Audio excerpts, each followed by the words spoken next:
Va ora in onda L'Avvocato risponde. Buonasera amici, bentrovati da Radio Libertà in diretta. Allora, ho davanti a me, da parte a me, la collega Carola Zanaboni, che è di nuovo con me, siamo ancora di nuovo insieme per questa puntata. Ha passato l'esame, ma non sente l'audio, vediamo. No, Così. ecco, adesso sento. Grazie. Prego Carola. Sì, non ci sei. Esatto. Intanto, subito, il numero per chiamarci 0292 94 7222. Scriveteci, chiamateci, siamo qua apposta per voi, qualsiasi domanda, anche non attinente all'argomento di oggi, che lo andiamo adesso a spiegare subito. Parleremo di tasse, Di imposte. Parleremo di imposte. Intanto mi stanno chiamando così, Okay. giusto per il giovedì. Una cosa voglio dirla subito, caro, ma come mai a fine anno tutti impazziscono e vogliono tutte le cose prima che finisca l'anno? Così, domanda a Esatto. bruciapelo. Cioè, non Che so- vogliono chiudere, Vogliono chiudere chiudere tutto. cioè non è che finisce il mondo, No, giusto? esatto, tutti gli anni però la stessa Siamo cosa. ancora in vita. Esatto, Sì, se più tutto va bene, meno sì, male. nel senso, cioè, Almeno. nel senso, stiamo calmi, nel senso che, allora, voglio dire, mancano ancora 20 giorni, cioè, noi tutti siamo dotati di 2 mani e un intelletto, quindi non possiamo fare 1000 cose insieme. No. Vabbè. Però, al netto di quello, parleremo, come abbiamo detto, di un sistema fiscale che è in netto fermento. Forse che ci hanno sentito l'altro giorno all'appello che facevamo del taglio delle tasse, perché poi ne parleremo, ci sono diverse cose che vogliamo dirvi, ma nel frattempo vogliamo anche darvi, secondo me, alcuni suggerimenti utili, crediamo, se decidiate di aprire la partita IVA, come speriamo che voi facciate, Mh-mh. e altresì aprire un'attività di impresa, fare lì business, vi volete lanciare sul mondo del lavoro, non sapete come fare, allora oggi vi diremo un po' di indicazioni su come fare. Parte subito la domanda, caro, così Sì. a bruciapelo. Ma Dimmi. magari qualcuno ci sta ascoltando, ci sta vedendo e vuole proprio aprire una partita IVA. Diamogli un po' di indicazioni su come comportarsi, dai. Sì. Allora, innanzitutto bisogna inquadrare la tipologia di attività che il contribuente, insomma imprenditore individuale o comunque persona, per aprire una società vuole svolgere. Quindi, la prima cosa, innanzitutto è definire quello che è l'oggetto sociale, se si tratta di una società, oppure appunto l'attività che si andrà a svolgere se si tratta di imprenditore individuale. Secondo step ci dividiamo. Allora, se parliamo di società entra in gioco subito il notaio, perché comunque per costituire una società di capitali, quindi che sia SRL o SpA, ci si deve comunque Vorrei fare, recare. caro, prima l'esempio della partita IVA. Diciamo Partita che IVA, il okay. classico ragazzo che si sta ascoltando decide: non voglio affrontare subito il Sì, passaggio della società e vuole aprire okay. una partita IVA. Allora Quali sono i semplici passaggi? innanzitutto ci deve dire il tipo di attività che andrà a svolgere, Ecco. così noi andiamo a inquadrare quello che è il codice Ateco, che poi definirà appunto l'attività, il business del contribuente. In secondo luogo andiamo un attimino a cercare di esaminare appunto con il soggetto quello che è il volume di affari, ovvero perché Giusto. da lì possiamo poi capire se inquadrarlo all'interno di un sistema fiscale che può essere un regime forfettario, quindi un Brava. regime agevolativo, piuttosto che invece un regime ordinario. Quindi il regime ordinario che cosa cambia? Sostanzialmente si andrà ad applicare alle fatture quindi emesse l'IVA, la ritenuta d'acconto, e quindi ci saranno anche degli adempimenti ehm, in più rispetto invece a chi decide Al di classico aprire regime normale, quello regime forfettario, scusi, ordinario, sì. regime Ah, okay, ordinario, sì. regime ordinario, quindi con applicazione dell'IVA, e quindi la liquidazione dell'IVA, che di solito appunto è trimestrale, il versamento, l'applicazione delle ritenute d'acconto e tutti quelli che sono i dichiarativi che comportano.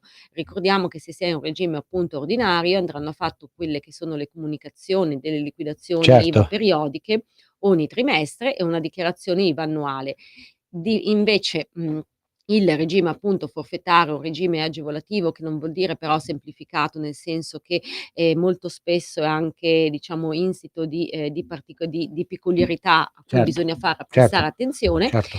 Lì il dichiarativo è la dichiarazione dei redditi che si fa appunto a fine anno, a giugno. Certo, Saltano certo. tutte quelle parti riferite all'IVA, in quanto appunto non è un soggetto a cui Scusa applicare. Carola, per aprire la partita IVA, gli step da seguire Gli quali step sono? sono allora, sostanzialmente si fa una comunicazione all'Agenzia delle Entrate in cui si va a dichiarare il tipo di attività svolta e, di conseguenza l'attribuzione della partita IVA. In questo caso il soggetto poi verrà iscritto in anagrafe tributaria e quindi risulterà come un soggetto IVA. Quindi la partita IVA si può dire è un adempimento È che un possiamo adempimento. aprire, può aprire un intermediario Sì. abilitato nel giro di qualche minuto, perché Di questa è qualche la minuto, verità. sì, in Cioè 10 minuti. si compila un modulo abbastanza semplice, devo dire, no, Molto. come dove si mettono i dati anagrafici, si mette la Esatto. sede dove si svolge l'attività. Sì. È molto importante giustamente il codice Ateco, di non Il codice sbagliarlo, Ateco, perché spesse assolutamente, volte perché identifica il tipo di attività che andremo a svolgere, perciò se io certo, identifico un codice Ateco che faccio consulenza, non posso poi rivendere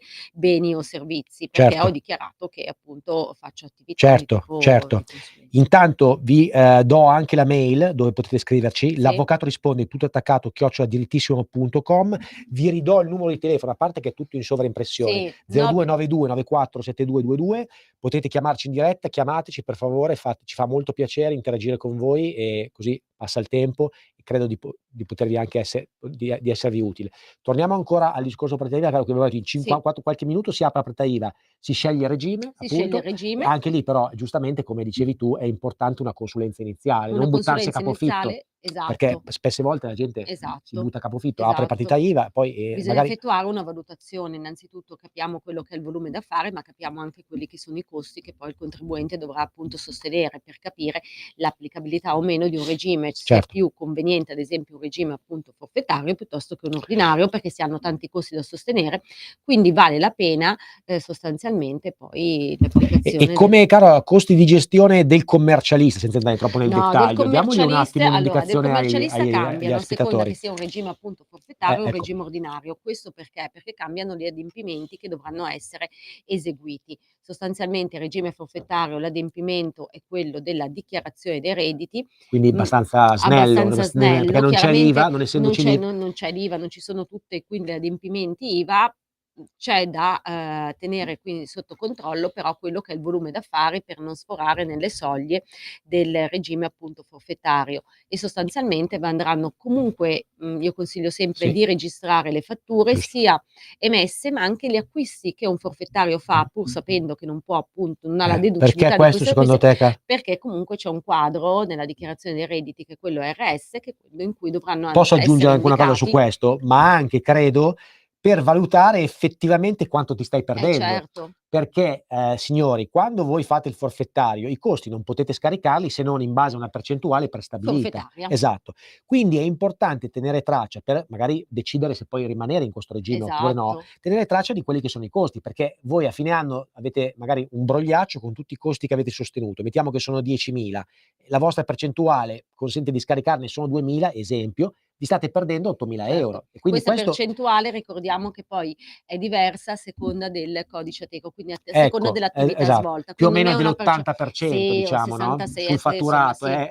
ecco. Però per dirvi che, a volte sai, me lo dico anche da solo, perché a volte ci chiamano e dico: "Ma, io ho già intenzione di", ci son tanti però valutazioni che vanno fatte, che stiamo cercando di farvi capire oggi, no, perché, appunto una volta poi scelta non è così banale poi tornare indietro, perché poi quando si è nel regime, 1 anno deve passare per Ah no, uscire, giusto? certo. Come funziona poi lo E fuoriuscita del poi dopo regime? la fuoriuscita dal regime, a seconda appunto dal regime forfettario si esce dall'ordinario a seconda delle soglie, nulla vieta di iniziare invece appunto con l'ordinario e poi nell'evolversi se Ricordiamo le l'attività soglie di eh. fatturato a chi ci ascolta, Sì, allora innanzitutto, così ricordiamo che il regime appunto forfettario ha sostanzialmente subito delle modifiche nel corso del tempo, quindi tante, sì, tante tante, modi perché all'inizio era nato appunto come un regime agevolativo per chi? Per sostanzialmente i giovani che iniziavano certo, un'attività, mentre oggigiorno eh, si è esteso anche a una platea più ampia. certo, Sostanzialmente gli certo, 85.000 possono di fatturato possono essere anche di volume d'affari, pari, sostanzialmente sostanzialmente possono essere raggiunti anche da professionisti con età Ah, più sicuro, avanzata, nel però senso ecco, diciamo, allora, gli 85 sono il limite da tenere. da tenere. Poi Poi c'è c'è quando è che si esce? Cioè, qual è il 85-100, meccanismo per il 85-100 se si esce in quella fascia lì c'è l'applicabilità dell'IVA per le operazioni che hanno sforato gli 85, superiore ai 100 si esce comunque però automaticamente okay, l'anno quindi dopo. se tu stai sotto i 100.000 non esci da regime, esci Regime l'anno dopo. esce l'anno Se dopo. invece superi i 100.000 esci Esci immediatamente. Questo immediatamente è la dal cosa da tenere molto in considerazione. Quindi esatto, se voi siete, per fare un esempio concreto, adesso siamo al 10 di dicembre, 12 dicembre, cos'è oggi? 12 dicembre. 12. Mettiamo che al 12 dicembre un ragazzo che è una persona, un telespettatore ha il regime forfettario, ha già superato gli 85.000 euro. Ok, quindi di fatto lui sa già che non può più fatturare, ma decide lo stesso di superare il limite degli 85 e arriva sotto i 100.000, automaticamente rimane quest'anno a pagare il 15% di tasse, Grazie. dall'anno prossimo passa nel regime Regime normale, quindi ordinario. con l'aliquota progressiva, ritenuta di acconto Diciamo che la pianificazione fiscale sarebbe ottimale effettuarla a inizio anno, per avere comunque tutta una pianificazione sull'anno in certo, corso. certo. Nel momento in cui ad esempio un cliente si reca da noi in studio, innanzitutto dobbiamo capire se è già un cliente che già attiva una partita IVA o che non ha attiva. Mh. A questo punto, se non ha attiva, si fa una prima appunto consulenza per Certo. poter Valutare, no? consigliargli il regime più Idoneo, adeguato. sì. Se un cliente ha già una partita IVA e, per N motivi invece cambia appunto professionista, consulente, commercialista, perché magari banalmente si sposta di città, Certo. bisognerà andare a verificare attraverso la dichiarazione dei redditi il regime Idoneo, applicato, al regime che aveva applicato e se sussistono nuovamente le condizioni, nel caso di forfettario, per potervi rimanere anche nell'anno in corso. Quindi però anche questo è importante la valutazione, perché è chiaro che l'importante è non sforare i 100.000, perché se Certo. sfori i 100.000 è un disastro, perché devi già uscire nell'anno Nell'anno in e corso. quindi insomma, se siete adesso e magari qualche amico in linea che decide, giustamente come diceva Carola, che è già il momento l'anno prossimo di uscire, a quel punto può fatturare, arrivare sotto i 100, così automaticamente dal 2026, Poi 2025 passa subito a, diciamo, a fare questa cosa. chiaramente la valutazione deve essere fatta, ricordiamo sempre, tenendo in considerazione il volume da fare, ma anche i costi da sostenere. Esatto. Banalmente, non so, l'affitto di un ufficio, Certo, piuttosto che certo. impianti, insomma hardware, software da Sì, acquistare per svolgere l'attività. diciamo che quello che impatta di più a volte è l'ufficio, È l'ufficio. effettivamente, perché poi dipende anche lì, no, i famosi il mestiere, a me fa un po' da ridere il nome, ma è vero, i nomadi digitali, cioè chi fa un lavoro senza struttura, ci sono Certo. tanti. Allora, se hai quel tipo di lavoro, va bene. Va bene. Probabilmente non hai tanti costi, probabilmente però, perché comunque avrai il computer, C'è il computer, poi bisogna vedere se l'attività necessariamente è svolta da solo o con l'ausilio di un collaboratore, di una collaboratrice. E qua, Carola, lancio subito una provocazione. Per esempio, già un sistema che di sicuro si lascia, che non si utilizza, sono i famosi buoni pasto, che sono interamente Certo. deducibili e se hai la partita IVA con il regime forfettario, Niente. cioè capite che, cioè io lo dico sempre, e su questo siamo d'accordo anche con Carola, non lo so che se è così conveniente 'sto regime forfettario, No, se appunto. veramente fatturi, cioè, determinati importi. Esatto. Valutatelo bene, Da valutatelo. valutare, non so, ad esempio potrebbe valere la pena per chi svolge appunto un'attività senza, non so, la svolge ad esempio nella propria abitazione piuttosto che Certo. fuori, perché utilizza molto il telefono e quindi non ha una struttura Scusa caro, mi è arrivata una domanda, perché nel Sì. frattempo io che sono tecnologico, sono in diretta anche su TikTok. Allora mi è arrivata una domanda da questo amico che è interessante: "Scusi, meglio forfettario o ordinario per un negozio di parquet?" Questa Un bravo. già parliamo di negozio, Brava. Quindi primo quindi campanello primo d'allarme. campanello d'allarme che sostanzialmente avrà dei costi da sostenere, come banalmente appunto un affitto, la manutenzione, piuttosto che la struttura, tutto quello che è mobili, arredo per svolgere l'attività, Poi gli impianti. innanzitutto se lei ci dà qualche indicazione in più sapremo, perché giustamente il negozio presuppone che ci sono magari dei dipendenti. Esatto, La magari donna dei delle pulizie? dipendenti. Esatto, infatti. Cioè, guardi, allora se lei vuole poi ci potrà, ecco, Inviare anche una mail. c'è anche lo studio legale direttissimo che è in linea e ci scrive: poi non puoi scaricare nulla." Vedi che anche gli avvocati capiscono il sistema fiscale. Sì. Oramai a furia di insistere, quel famoso fiscale entra. Però scriveteci anche su TikTok, a me piace se mi arrivano ecco, questa domanda è molto interessante che ci ha fatto l'amico, quindi valutare sempre prima, con calma, con un professionista di cui fidate, dovete raccontare tutto la vostra, e lui magari vi farà un po' delle domande particolari, perché certi aspetti possono anche essere sviscerati da voi. Se no Esatto. che lo pagate a fare? Cavolo, ti Esatto, farò infatti, appunto. E poi assolutamente una prima consulenza prima di aprire un'attività è Sono necessaria. sola e vendo parquet. Ecco, allora Ecco, cominciamo a essere un pochettino, allora lei sa che se vende parquet, allora se in più ci dice che l'immobile è anche il suo, allora probabilmente le conviene le conviene. se però ci dice che l'immobile non è il suo e paga l'affitto, forse le conviene già così valutare di passare a un SRL. Comunque contattateci anche in diretta 0292 94 7222, scriveteci, l'avvocato risponde, questa mail a me non mi l'avvocato risponde @dirittissimo.com per le mail. In affitto c'ha scritto. In affitto, quindi Quindi bisogna caro, valutare bisogna quello che è il valutare. costo dell'affitto. Ad esempio se ci dà un range e il codice Ateco in cui è inquadrata, capiamo Signora quella che è la Cappia, lei ci deve percentuale. contattare, se vorrà ci contatti, noi facciamo Assolutamente. consulenza anche online, senza bisogno che venga di persona, se non è a Milano, se no viene a Milano, ci fa molto piacere riceverla. Valutiamo tutto insieme il da farsi e vedrà che le facciamo una consulenza mirata, perché queste cose ragazzi, i soldi son soldi, cioè non è che si possono affrontare Assolutamente. le cose con leggerezza, perché un'attività imprenditoriale di un imprenditore che ci mette la prima persona deve avere una remunerazione soddisfacente. Lavorare per mettere in tasca niente non va mica Non bene, va cioè, bene. quindi allora, e invece caro, ecco, 850 €, quindi Di affitto al mese, facciamo il conto della serva? Guarda, certo. 850 € per 12 sono Son già 10.200, 10.200. 10.200 Adesso io non €. so, sinceramente non conosco a Il memoria codice il di codice di attività. attività e quello che potrebbe Però essere la mettiamo che è il famoso percentuale. 80, no, 66 sì, sì, o 70, insomma lei il 30% di questo 10.000 lo potrebbe scaricare e gli certo, altri 7.000 no, quindi lei si rende conto, già adesso è di per sé sconveniente. esatto, Ci permettiamo già di, ehm, andare oltre, perché poi avrà anche degli altri costi. Lei mangerà, avrà, il cellulare, avrà il certo. telefono, avrà la delle pulizie, tutte queste cose, L'energia, il costo, non so, quindi dell'energia, le quasi telecomunicazioni. sicuramente non è conveniente. È contenta che le abbiamo fatto una consulenza?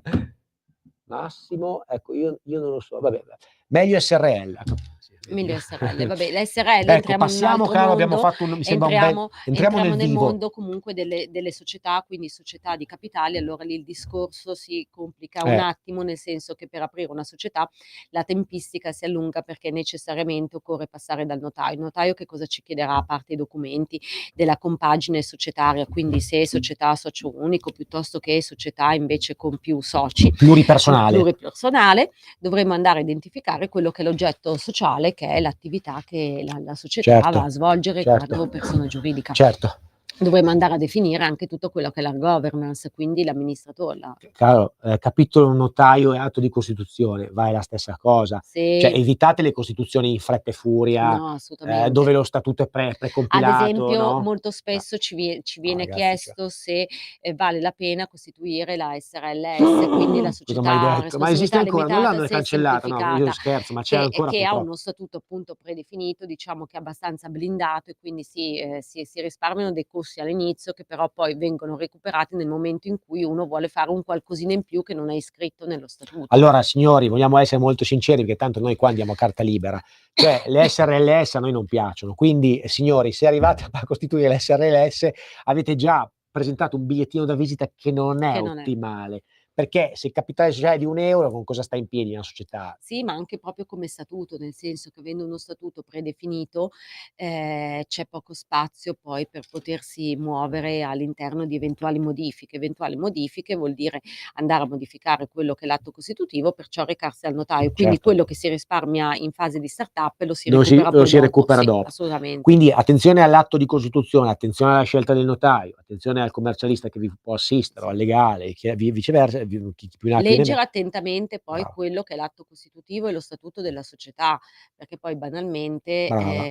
possono le modifiche passano sempre dal notaio, quindi è meglio Anche la avere chiaro sede, se non è anche nello la stesso sede, se comune. non è nello stesso Stesso comune, comune, perché la sede legale ricordiamo che nello stesso ricordiamolo. comune si può variare attraverso appunto un verbale di un'assemblea ordinaria sostanzialmente e una comunicazione in camera di commercio. Diversamente se la sede legale si trova a Milano e mi voglio spostare a Varese e devo Certo, passare invece certo, dal quindi notaio. anche in questo caso attenzione Sì, perché, le scelte Sì. sono costose. Ad Poi dopo. esempio noi in studio, facciamo anche domiciliazione per la Certo, società, certo. dopodiché la società stessa può avere N unità operative, per dire la sede amministrativa, la sede produttiva, per quello Cioè, che è la sede avere la legale. sede, quali sono, Carola, i vantaggi di avere la sede magari presso il Ma commercialista? presso il Classica sede commercialista, legale, no, che noi ne abbiamo classica sede tante. legale innanzitutto per tutte quelle che sono le comunicazioni, che Sì, comunque vengono, diciamo, indirizzate a noi direttamente all'interno dello studio.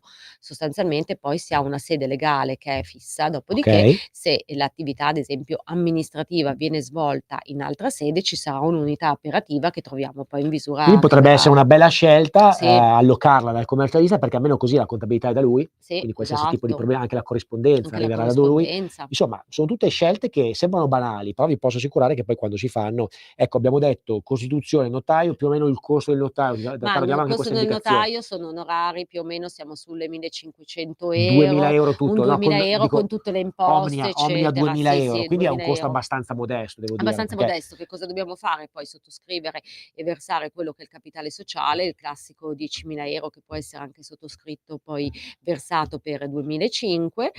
Gli altri costi sono i costi appunto di startup, quindi l'apertura della partita IVA, l'apertura della PEC che è necessaria fondamentale, fondamentale nel perché deve momento in essere cui contestuale, perché se no non contestuale. puoi depositare l'atto in Camera Esatto, dei Conti. non si può depositare l'atto. E E quindi quindi serve la PEC, serve appunto il passaggio dal notaio, l'apertura della partita IVA, la PEC e dopodiché la società verrà iscritta anche questa in anagrafe La tributaria. Katia Bianchi ci scrive: "Ho aperto adesso la partita IVA ordinaria, era meglio il forfettario". Signora Katia, Eh, dipende, no, la dipende. detta così, la cioè l'assunto dipende, la cosa più vera che c'è, va valutato, Katia, quindi, no, tu scusami caro, ti ho quindi Certo. abbiamo detto, torniamo ancora alle SRL, a notaio, una volta, depositate in Camera di Commercio e quanto 30 giorni, ma, Ricordiamo breve, poi che no? il notaio, Eh. nel momento in cui viene costituita la società, la iscrive in Camera di Commercio come inattiva, quindi sarà poi il professionista incaricato, banalmente noi commercialisti, a dover effettuare questa variazione in Camera di Commercio per renderla attiva. Perfetto. Quello è il classico errore che si fa a Eh volte. sì, perché altrimenti una società Rimane non è inattiva. rimane Perché inattiva. giustamente, per spiegare meglio, c'è il notaio che funge da intermediario, anche in questo caso, Certo.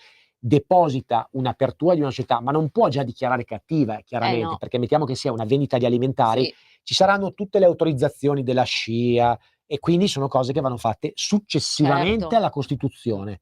Quindi quando è iscritta si fa della pratica. Ricordiamo che poi per particolari attività, appunto adesso mi collego alla SCIA, quindi sono comunicazioni che vengono effettuate al SUAP, Al bisognerà SUAP, esatto. bisognerà verificare anche tutto il possesso dei requisiti. Ad esempio, ho Licenze? un'officina meccanica, faccio lavori sulle auto, mi chiederanno in una certa al di sopra di una certa, planimetria e quindi misura dell'officina, quello che è tutto le antincendio e tutte altre. La Katia, sempre Katia, che è molto attiva, ci scrive: "Posso passare a una SRL solo la partita IVA o deve tenere la partita IVA?" Certo che la può passare Sì, a SRL. Quindi lei un domani, chi decide di chiudere la partita IVA, meglio se decide di chiuderla a fine anno, cioè ovviamente, no, certo. non durante l'anno, ma nessuno ha vieta di chiudere durante l'anno. Cioè No, lei no, può chiudere la partita IVA adesso siamo a fine dicembre, quindi aiuta anche il momento. Lei la chiude adesso, a partire dal 2025 si costituirà chiude la con SRL SRL, e partirà con la SRL. Quindi da questo punto di vista massima flessibilità, però sono assolutamente. tutte scelte che Vanno vanno fatte valutate. non di certo con una consulenza alla radio, ma noi possiamo dare qualche indicazione, poi va Noi qua valutato. sì, stiamo dando Ecco, qualche indicazione di bisogna massima esatto, chiaramente. perché noi siamo molto attenti, non siamo quelli che promettono e che cioè No, cerchiamo di dare le indicazioni utili e pratiche per gestirli. Poi detto questo, insomma, le cose vanno approfondite, analizzate bene. Abbiamo detto, assolutamente. caro, del capitale sociale, quindi si può versare Capitale anche so non tutto, giusto? Sì, si può versare non tutto, ricordiamo che però diciamo che i primi, in questo caso soldi, quindi fondi che, la società riceve sono quelli necessari poi per pagare le prime spese, quindi il notaio, E il e commercialista il anche. Perché commercialista ti anche. devi Anche il commercialista, anche il commercialista. anche il no, però insomma 2 o 3.000 € se ne vanno in un Subito, batter d'occhio. sì, Poi ci saranno quelli che vi serviranno per far andare la società avanti, perché insomma assolutamente. adesso io non so che cosa voi venderete. A tal riguardo, prima che arriva la pubblicità, vi voglio, raccontare di una l'altro giorno abbiamo detto tanto, spingevamo per la diminuzione delle tasse, però c'è un provvedimento che sarà il vaglio della finanziaria, che prevede, amici, uno sconto del 4% 4%. dell'IRES. Questa è la bomba impositiva. IRES ricordiamo che è l'imposta sulle società, no? Tanti rendite delle amici che sono società. in linea, non so se sapete questa cosa, ma è di ieri, Sole 24 Ore, manovra 2024 che verrà approvata, ricordiamo come sempre il 31/12/2024, prevede un taglio che è molto positivo del 4% di IRES, quindi l'IRES è oggi il 24, si passerà al 20, quindi comincia a essere interessante, e sono 4 requisiti e ve li vado a dire, e sono: innanzitutto niente cassa integrazione nel 2024 e nel 2025, ovvero non dovete licenziare le persone. Nessuno. Primo requisito. Il secondo requisito è la media degli addetti non inferiore del 2025. Scusate, 2024, il 2025 non deve essere inferiore al 2024, ovvero se nel 2024 avete 7 dipendenti, nel 2025 dovete per forza averne altrettanti 7. È il secondo requisito. Poi non basta questo, addirittura conterà aumentare l'occupazione, quindi non soltanto diminuirla, ma aumentarla dell'1%. Quindi lì col consulente del lavoro dovete fare. E l'ultimo requisito è tenere almeno l'80% degli utili in azienda. Quindi non distribuiamo Brava. dividendi. Quindi nel 2025, se chiuderete con un utile di Sì. 10, 80 euro dovete lasciarli così. Così. 10, 80 euro, sì, 10, no, 10, 8 euro. Utile di 10, 8 euro deve essere destinato in azienda. Se farete questo avrete uno sconto di 4%. Quindi pianificare molto bene, perché il 4% di tasse non sono mica, No, cominciano a infatti. essere importi rilevanti. Ricordiamo che ad esempio il 24% l'IRES, se poi dopo andiamo ad aggiungerci l'IRAP, che in Lombardia è il 3,90, arriviamo a un 27%. Con questo stratagemma invece scendiamo 28. di 4 esatto, andiamo al 23,9, perché 20 più 3,9, certo. giusto? Quindi, insomma, qualcosa si muove. Secondo me non è ancora sufficiente, perché per avere veramente un volano, come io credo che di cui credo che l'Italia abbia bisogno, c'è bisogno di credo una spinta ancora superiore. Assolutamente. Perché questi 4 requisiti sembrano banali, ma non lo sono, perché comunque, okay, i dipendenti, però addirittura aumentarli, sai,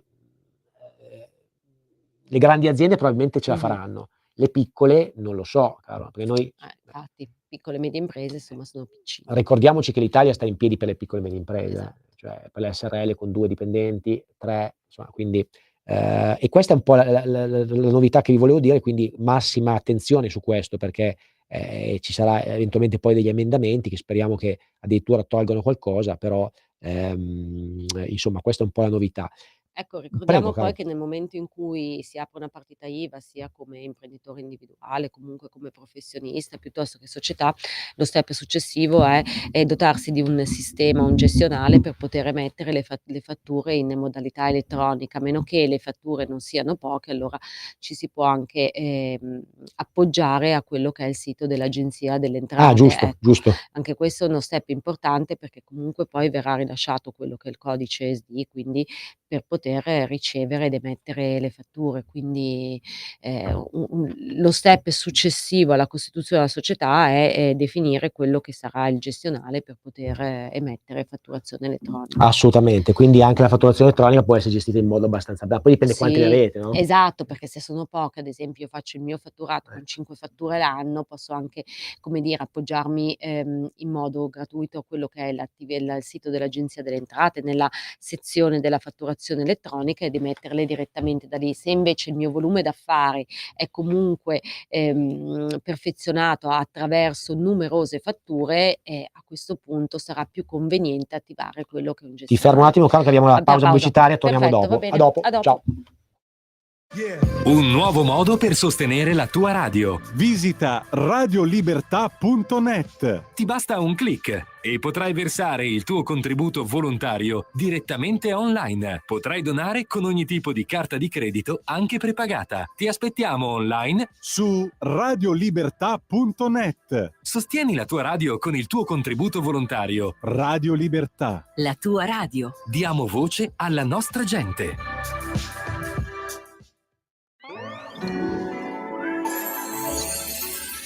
Buon Natale a tutti voi! Buon Natale a tutti! Ciao, buon Natale. Buon Natale! Buon Crismuca a tutti! Grazie. È Natale, eh? Buon Natale a tutti! Buon Natale! Buon Natale. Buon Natale! È un regalo di Natale! Buon Natale. Buon Natale, Vanessa. Buon anno, signori! Buon Natale, Orso. Buon Natale, buone feste da tutto lo staff di Radio Libertà, la tua radio.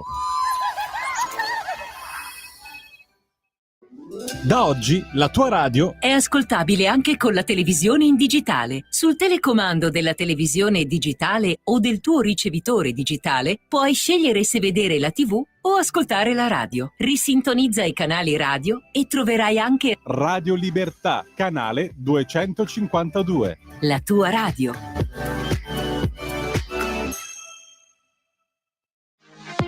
Per la tua pubblicità visita il sito radiolibertà.net. Eccoci di nuovo in linea dopo il break pubblicitario.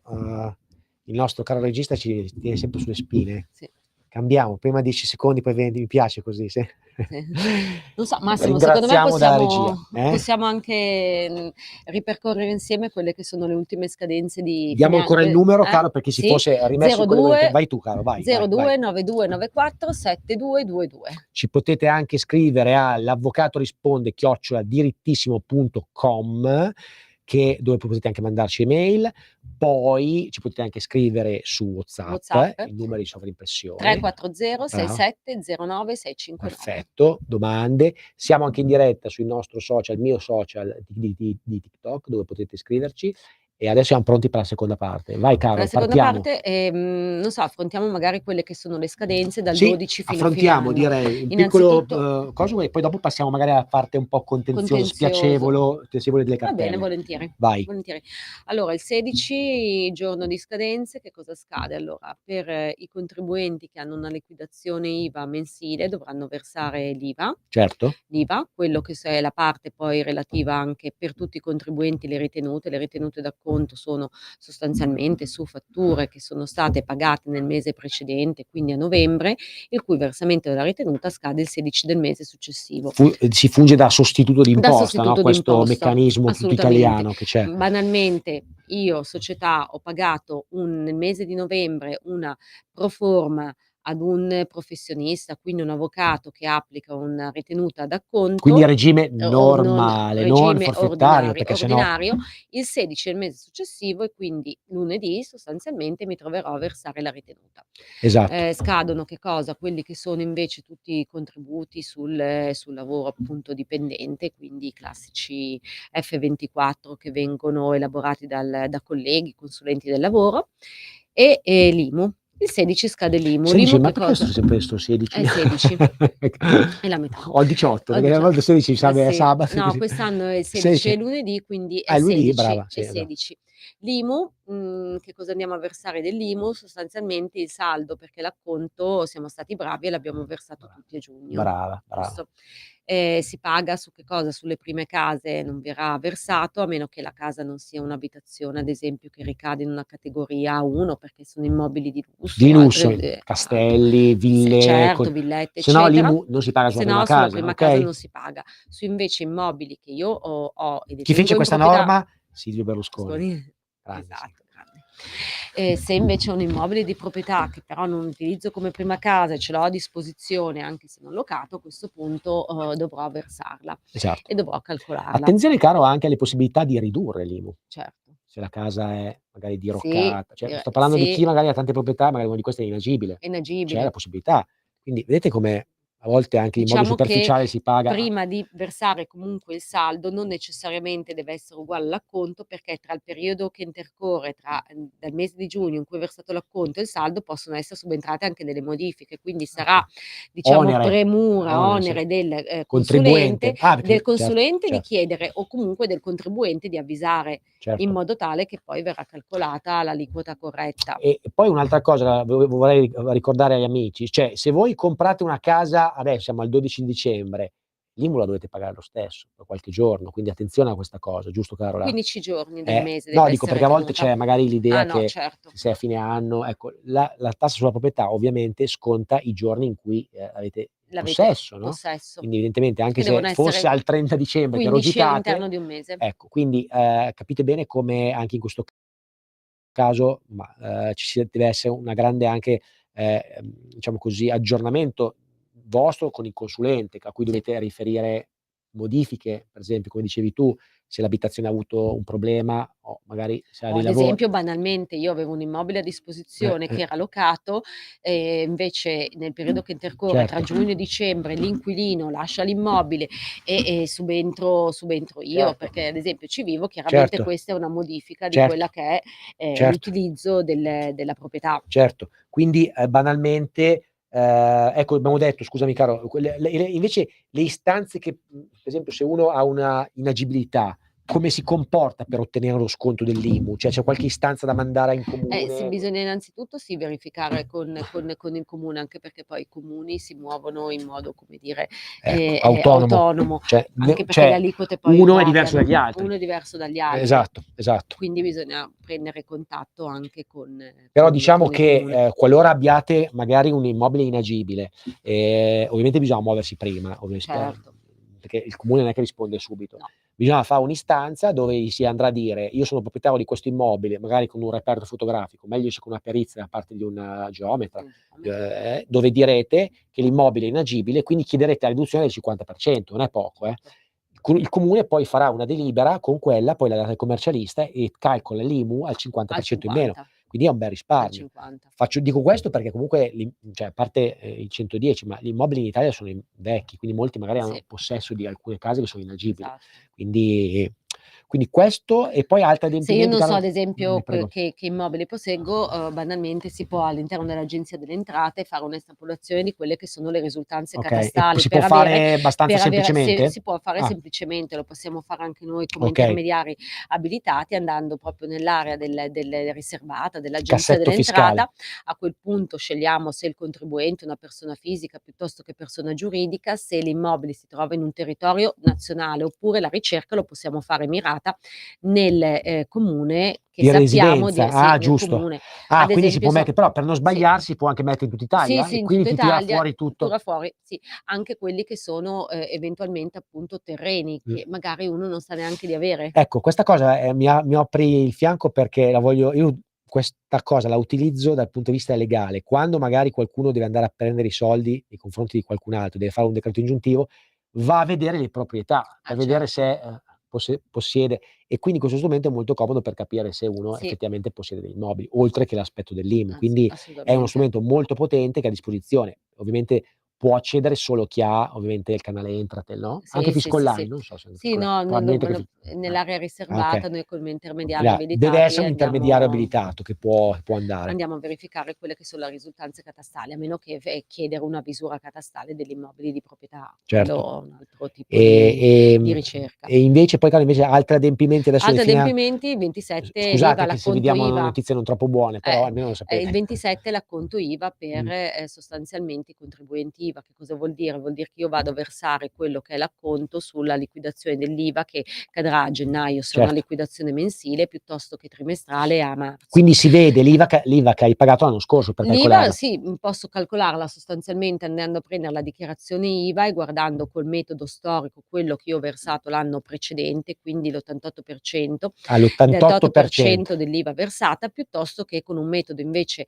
analitico vado a liquidare l'IVA con tutte le fatture emesse e ricevute fino al 20 dicembre. Sostanzialmente ho un calcolo effettivo di quello che è il mio versamento, perché non necessariamente quello storico può essere conveniente. Ad esempio, io quest'anno potrei aver fatturato di meno e mi conviene applicare il metodo analitico Sì, diciamo effettivo. che effettivamente una strategia possiamo dirla, cioè la foga di fatturare tutto a dicembre non è che sia molto vincente, No, perché esatto. ti alza poi Mi l'acconto alza IVA, poi, quindi è mi meglio alza se si poi. può Diciamo posticipare magari che a su gennaio. dicembre bisogna fare una valutazione su quelli che Eh. sono incassi, No, emissioni perché di sempre quel fatture. discorso di prima che dicevamo, quella foga di chiudere tutto entro dicembre, cioè si può anche aspettare, non è Esatto. che muore qualcuno, se la fattura la mandi a gennaio, così ti togli il Anche perché problema. poi lì subentra un altro tema delle fatture da cavallo d'anno, Ah. perché ricordiamo che una fattura, datata a dicembre che arriva a gennaio mi rientra nella liquidazione diversamente, se, ricevuta a dicembre, diversamente se invece è ricevuta sul mese mese di gennaio cade nella liquidazione successiva. Quindi questa è, ricordiamo la scadenza della conto IVA, 28? No, 27 27 a conto IVA. 27 a conto IVA,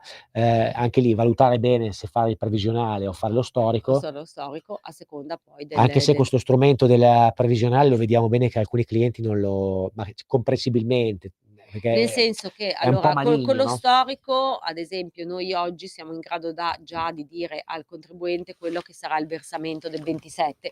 Se applichiamo l'effettivo, invece, sostanzialmente il numero esatto lo avremo più avanti, perché dobbiamo prendere le fatture fino al 20, perciò lo daremo la settimana dopo. Adesso lì è da valutare cliente per cliente. Ci sono appunto alcuni clienti che preferiscono un metodo analitico ed effettivo, altri che invece dicono verso lo storico poi darò quello che ha conguaglio piuttosto Certo. che rimarrò a credito. Attenzione quindi a appunto a valutare A bene, valutare. a valutare bene. Quindi col 2024, con queste ultime 2 scadenze, Sì. siamo a posto.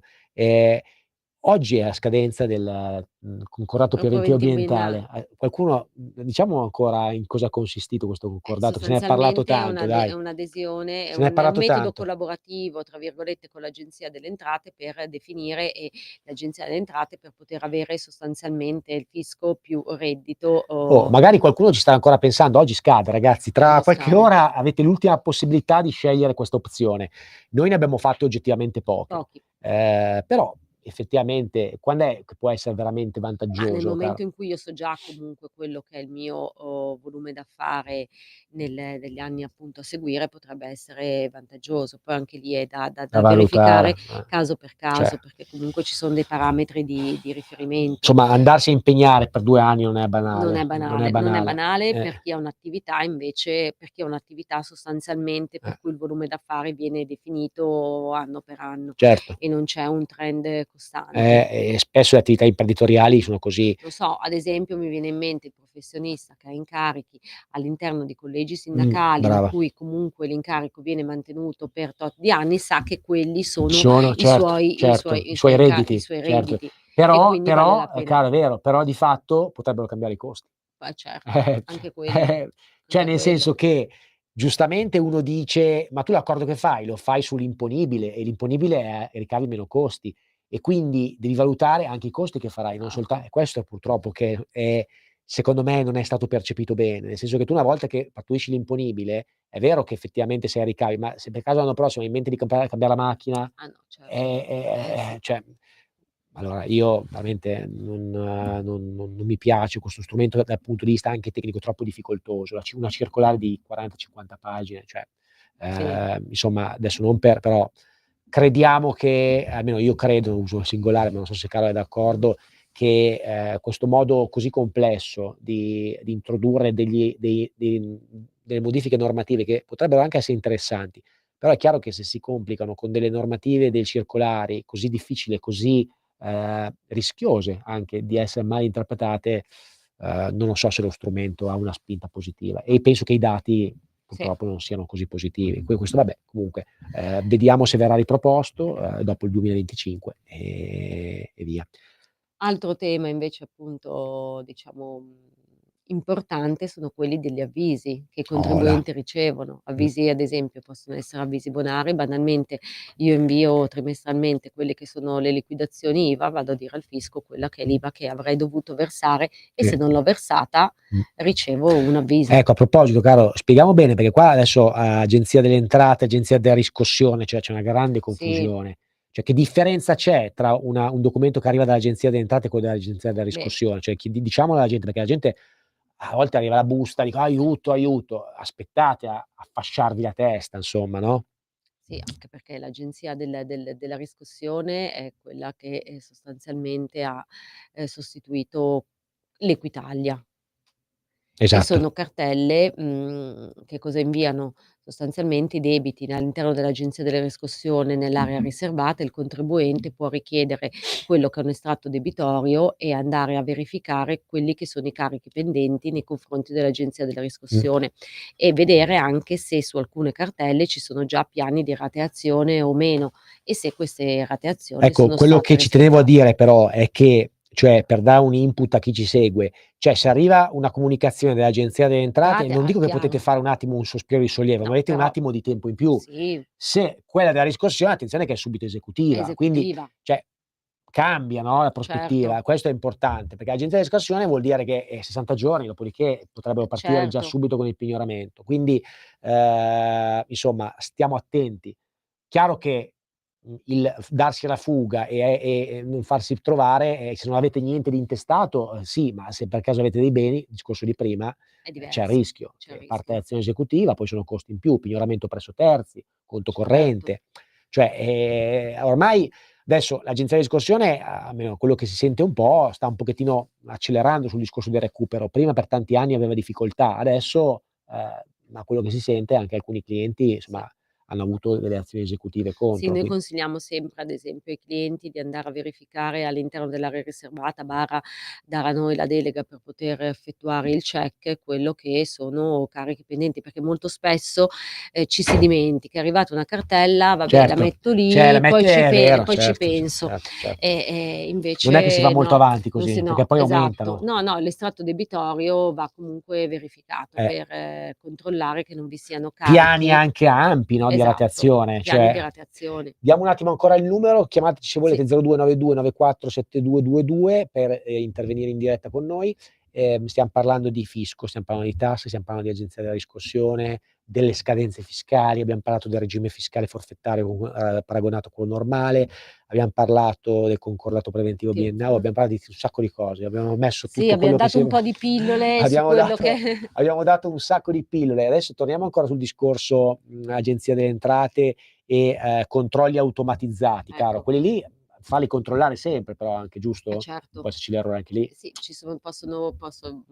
posso ricevere un avviso di irregolarità, ad esempio su una dichiarazione inviata, perché magari la liquidazione dell'imposta è errata rispetto a quello che, Essere pagato. doveva essere pagato. Potrà essere a credito come a debito, quindi anche lì gli avvisi di irregolarità nel momento in cui poi io vado a flaggare che l'avviso deve pervenire Ah, giusto, necessariamente all'intermediario. all'intermediario abilitato, lo riceviamo noi e diciamo è Certo, tutto sotto controllo.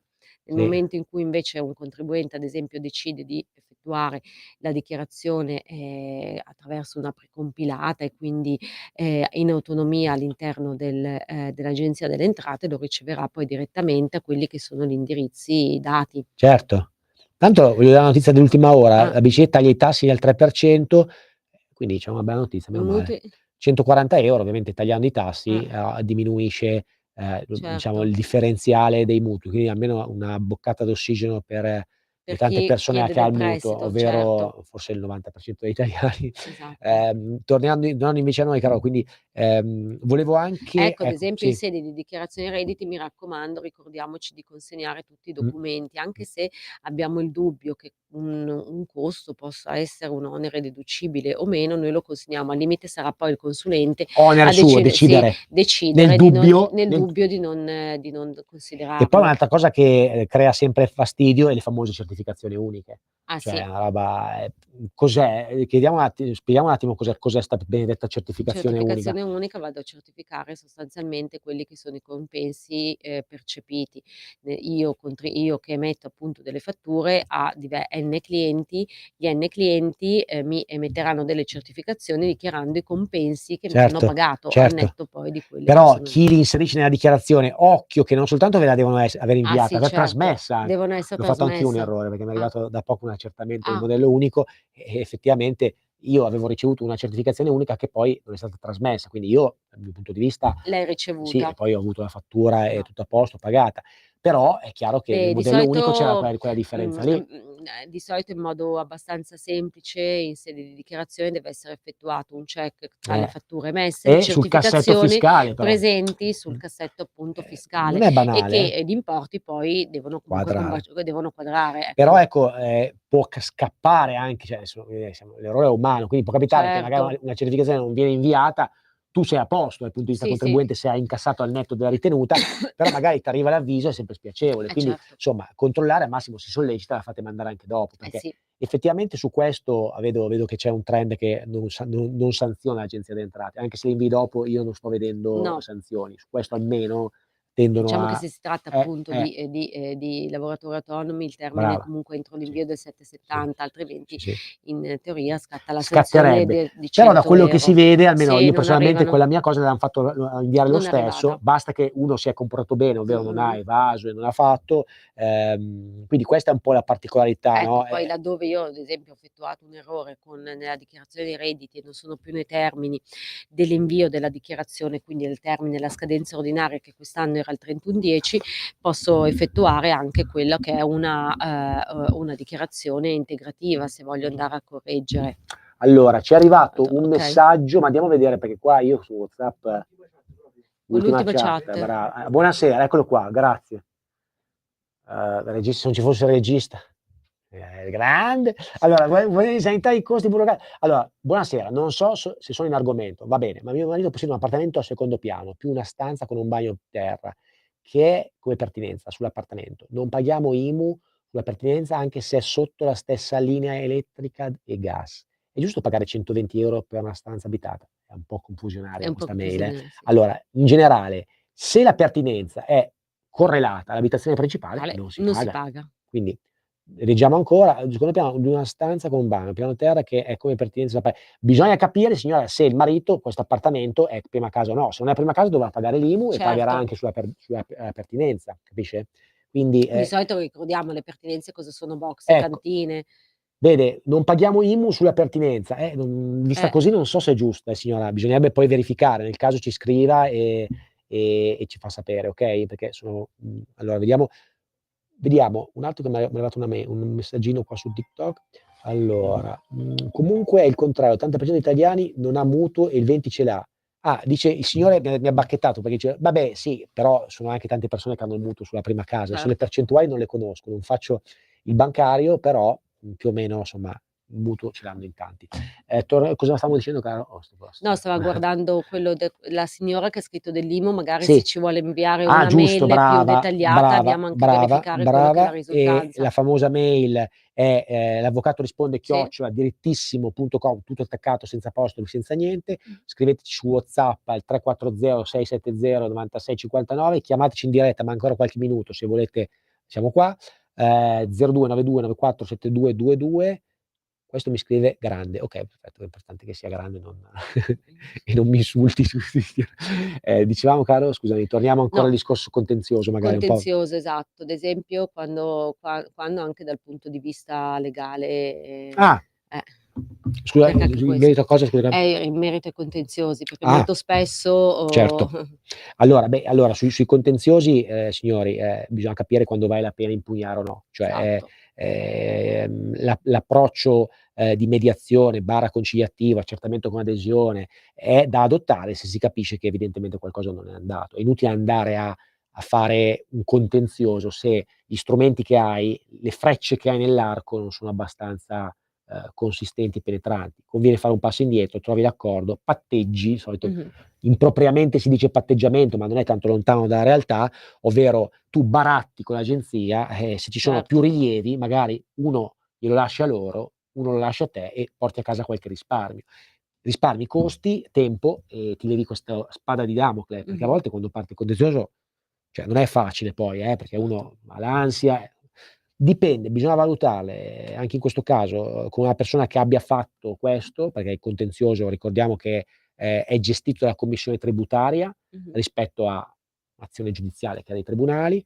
Le commissioni tributarie, meglio che non dica niente perché siamo ancora in orario vabbè adesso cioè nel senso sono composte purtroppo non da giudici professionisti. Adesso è stata introdotta la riforma, finalmente verranno assunti e verranno, nominati con nuovo concorso. I giudici tributari allo stato attuale sono persone che sono anche, non laureate, alcune sono dei ragionieri, insomma non è che c'è un livello così eccelso, diciamo, posso dirlo senza, offendere nessuno, e quindi insomma bisogna valutare tutto quando si fa un'impugnazione di questo tipo: costi, benefici, e tutto quanto. Quindi, insomma la riforma della giustizia tributaria è stata fatta, ma allo stato attuale è ancora così.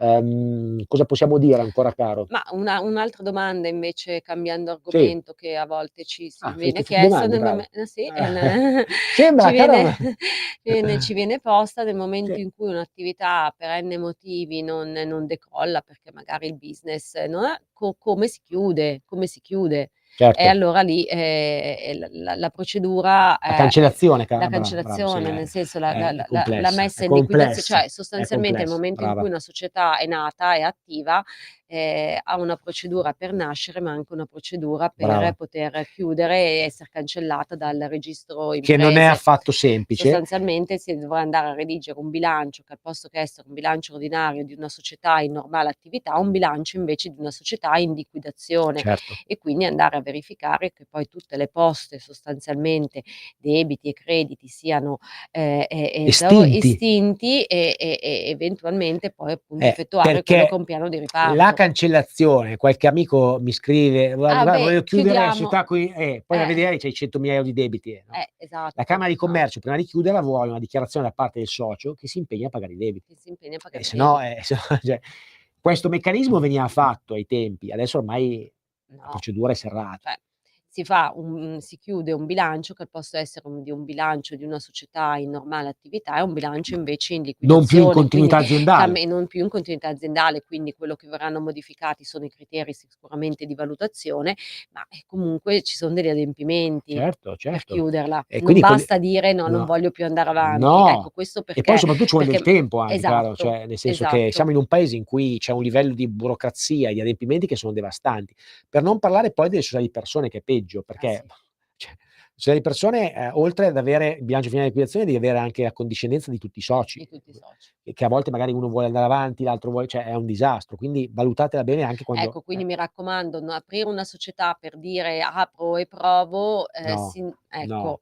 Partita perché IVA poi allora, partita caro, IVA, sì. sì, Cioè se non esatto. sei convinto e Se non non hai sei una convinto, pianificazione esatto. incredibile, insomma, Esatto, anche perché una società, anche se emette fatture che sono, diciamo, al di sotto del budget che ci eravamo preposti, comunque poi gli adempimenti van fatti, assolutamente, assolutamente. ehm, Quindi anche se emetto un'unica fattura, che poi ho 2 fatture da 5.000 €, comunque parte, diciamo, si tutto, innesca tutto il tutto il meccanismo degli meccanismo, adempimenti tutto il fiscali. meccanismo. E quindi, adesso abbiamo ancora qualche minuto, ancora qualche minutino, vediamo se Vediamo se qualcuno arriva qualche qualche telefonata, telefonata. Qua come ci l'altra hanno scritto volta. intanto Ah. sì, come evadere le tasse senza farsi beccare. No, no, purtroppo le tasse bisogna pagarle, Bisogna pagarle. però No, ci si può sono fare una strumenti, pianificazione fiscale. bravo, ci sono strumenti che sono spesse volte non, considerati, che possono far risparmiare tanto. Quindi no a regalare le tasse, sì pagarle in modo corretto, Ad assolutamente. esempio, un tema molto molto sentito è quello: l'amministratore, meglio distribuire, socio amministratore, distribuire dividendi oppure erogare un compenso? Anche lì son tutte valutazioni che A possono essere effettuate, Assoluta ecco. Poi un'altra cosa, cara, che ci tenevo a dire: tassa sui bitcoin pare allocata Ah. sul 33%. Hanno tagliato la famosa sassata al 42, Mh-mh. pare scesa al 33 a partire dall'anno prossimo. Questa è la novità anche di oggi, perché ormai, 'ste criptovalute Sì, allettano, perché comunque, soprattutto tra i giovani. tra i giovani adesso poi ci sarà questo Doge pare che sia lo strumento che utilizzerà il buon Elon Musk nella sua Ah, piattaforma, e quindi è una okay. criptovaluta di altissimo, Mh-mh. però sono pericolose, quindi sono derivati, quindi Ecco, c'è un altro tutto un consiglio che possiamo dare ai nostri sì, comunque ascoltatori è che diamoglielo, qualsiasi diamoglielo. informazione, venga trasmessa tra il soggetto, tra il contribuente e il consulente, una mail Mh, scritta, brava. scritta, perché comunque Cara rimane Zanaboni, traccia. sembra, ma la vedete bella pacata così, ma quando riceve dei WhatsApp da parte dei clienti, Sì, non posso dire, sì, si arrabbia come una iena, sì, perché ha perché ragione. comunque sì. WhatsApp io lo uso con Carla, Con gli in regista, mi amici, con scrive, gli ma no, ma amici, non con i clienti, che ma deve non con i scrivere clienti. Deve mail, scrivere una mail, non perché possiamo usare altrimenti lo WhatsApp. storico viene Ma no, perso, poi ci si, eh. diciamo, come dire, ci si creano situazioni anche non poco piacevoli Sì, no, a per parte cosa? tutto, adesso abbiamo finito? Un minuto, un Abbiamo minuto. finito? Abbiamo un Allora minutino, allora dicevo, quindi sì a tecnologia, no però a essere molto superficiali sì, nella no, no, no, no, consulenza, perché, assolutamente. ne va poi della professionalità di tutti. Insomma, grazie a Carola Zanaboni, Grazie che Max, che mi ha che invitato è di molto nuovo. brava, e verrà ancora secondo me, perché mi Assolutamente. sono giunte all'orecchio voci: "Ma quando parla, la collega?" Ho detto: "Molto brava, va bene, perfetto." È stata gradita, chiamateci, scriveteci e ci Ci vediamo vediamo la alla prossima prossima. volta. Ciao.